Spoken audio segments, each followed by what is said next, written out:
Assalomu alaykum hurmatli talabalar. Bugungi mavzumiz qiyin o'zlashtiriladigan tuproqlar. Ularning unumdorligini oshirish tadbirlari. Reja: qiyin o'zlashtiriladigan tuproqlar tarqalishi. Qiyin o'zlashtiriladigan tuproqlarning xossalari. Qiyin o'zlashtiriladigan tuproqlar unumdorligini oshirish chora-tadbirlari.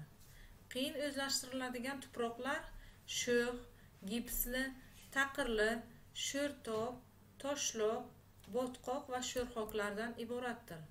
Qiyin o'zlashtiriladigan tuproqlarga suv fizik xossalari yomon bo'lgan, zich gipsli, sho'x qatlamli, taqirli, qatqaloq yoki sho'rtob qatlamli tuproqlar kiradi.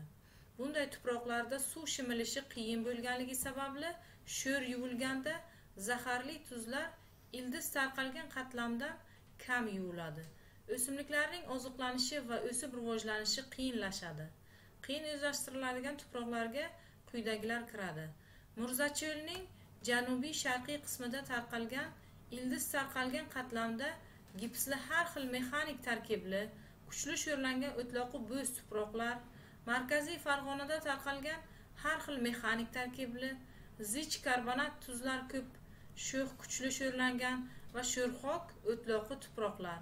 Buxoro cho'lida Amudaryoning quyi oqimida tarqalgan kuchli sho'rlangan taqir-simon o'tloqi tuproqlar. Jizzax cho'lida esa tarqalgan sho'rtob tuproqlar hisoblanadi. Kuchli sho'rlangan va sho'rxok tuproqlar tuzlarining tuproq qatlamida joylashishiga qarab quyidagilarga bo'lib o'rganiladi. Tuproqning ustki qatlami sho'rlangan 0,30 cm chuqurlikda, sho'rxok 30-60 cm chuqurlikda, ildiz tarqalgan qatlam sho'rxok 60-100 cm chuqurlikda, tuproqning pastki qatlami sho'rxok 100-200 cm chuqurlikda, tuproqning ostki qatlami sho'rlangan 200 cm dan ortiq chuqurlikda. Qiyin o'zlashtiriladigan tuproqlar tabiiy unumdorligi juda past, tarkibida organik moddalar, ozuqa elementlar kam. Bunday tuproqlar tarqalgan hududlarda qadimdan sug'oriladigan tuproqlarda amalga oshiriladigan agrotexnik va agromeliorativ tadbirlar kutilgan natijani bermaydi. Buning asosiy sabablarini quyidagicha izohlash mumkin. Qiyin o'zlashtiriladigan tuproqlarning suv fizik xossalari yomon bo'lganligi sababli sug'orish yoki sho'r yuvishda dalaga berilayotgan suv tuproqqa juda sekin, nisbatan kam shimiladi. Natijada tuproq tarkibidagi tuzlarning yuvilish darajasi nihoyatda past, ildiz tarqalgan qatlamdagi o'simlik uchun zaharli tuzlar miqdorini maqbul darajaga kamaytirish uchun nisbatan ko'p suv sarflanadi. Sho'r yuvish uzoq davom etadi. Dalaga berilayotgan suvdan unumli foydalanish darajasi qadimdan sug'oriladigan tuproqlarga nisbatan 3-4 marotaba past bo'ladi. O'simlik ildiz tarqalgan qatlamda tuproqning zich bo'lishi, gips, karbonatli tuzlarning ko'pligi, sho'rtobli bo'lishi ildizning rivojlanishiga xalaqit beradi. Tuproqning havo, issiqlik, ozuqa va suv rejimi maqbul bo'lmaganligi sababli yetishtirilayotgan o'simlik yaxshi rivojlanmaydi. Asosiy o'sish davrlarining o'tishi o'zgaradi. Hosildorlik past bo'ladi. Tuproqning sho'rlanishi ikki ko'rinishda bo'ladi. Birlamchi, ya'ni dastlabki va qayta sho'rlanish. Dastlabki sho'rlanish haqida gapirsak, tabiiy sharoitda sho'rlangan yer osti suvlarining umumiy bug'lanishi, sarflanishi, shamol, biologik jarayonlar yoki vulqonlarning otilishi natijasida tuproqda va hosil qiluvchi ma'danlar tarkibida tuz hosil bo'ladi yoki yig'ilib boriladi.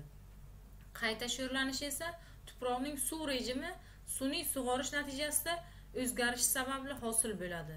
Tuproqqa meliorativ ishlov berish, tuproqqa organik va tabiiy kimyoviy birikmalar solish, zovurlar qazish, qiyin o'zlashtiriladigan yerlarda sho'r yuvish ishlarini amalga oshirib borish zarur. Qiyin o'zlashtiriladigan tuproqlar tarqalgan yerlarda yetishtirilayotgan ekinlarga agrotexnika va agromeliorativ tadbirlarni amalga oshirishda sarflanadigan mehnat va xom ashyo texnik sarf-xarajatlarni nisbatan ko'p bo'lishi hisobiga olinayotgan tannarxi yuqori bo'ladi. Qiyin o'zlashtiriladigan tuproqlar unumdorligini oshirish uchun avvalo ularning meliorativ holatini yaxshilash zarur. Bunga erishish uchun quyidagi agromeliorativ tadbirlar amalga oshirilib boriladi. Ya'ni tuproqda meliorativ ishlov berish. Bu nima degani? Maxsus moslama va mexanizmlar yordamida tuproq qatlami 60-80 sm chuqurlikda yumshatiladi. Natijada zich qattiq qatlamlarga g'ovaklik nisbatan ko'payadi. Dalada berilayotgan suvning shimilishi tuproqning suv sig'imi va suv o'tkazuvchanligi oshib boradi. Tuproqda organik va tabiiy kimyoviy birikmalar solish. Tuproq chuqur yumshatilgandan so'ng dalada go'ng 30 tonna gektariga, lignin 40 tonna gektariga yoki maydalangan o'simlik qoldiqlari solinadi va haydaladi. Bu moddalar tuproq tarkibidagi organik modda, ya'ni gumus, go'ng maydalangan o'simlik qoldiqlari miqdorini ko'paytiradi. Tuproq eritmasining muhitini yaxshilaydi. Ildiz tarqalgan qatlamdagi zaharli tuzlarni eruvchanligini oshiradi va yuvilish jarayonini jadallashtiradi. Sho'r yuvishdan oldin mavjud chuqur tik yoki yotiq zovurlarga qo'shimcha vaqtincha ishlaydigan chuqur bo'lmagan 80-100 cm chuqurlikda zovurlar qaziladi. O'zbekiston hududida tarqalgan qiyin o'zlashtirilgan tuproqli dalalarda vaqtincha zovurlar orasida masofa 25-40 metr bo'lganda tuproq tarkibidagi tuzlarni yuvilishi tezlashadi. Qiyin o'zlashtiriladigan yerlarda sho'r yuvish ishlarini amalga oshirish. Bu ishlar alohida loyiha asosida amalga oshiriladi. Sho'r yuvish vaqti beriladigan suv me'yori tuproqning sho'rlanish darajasini, mexanik tarkibi va boshqa xossalarni nazarda tutgan holda tabaqalashtiriladi va amalga oshirib boradi. E'tiboringiz uchun rahmat.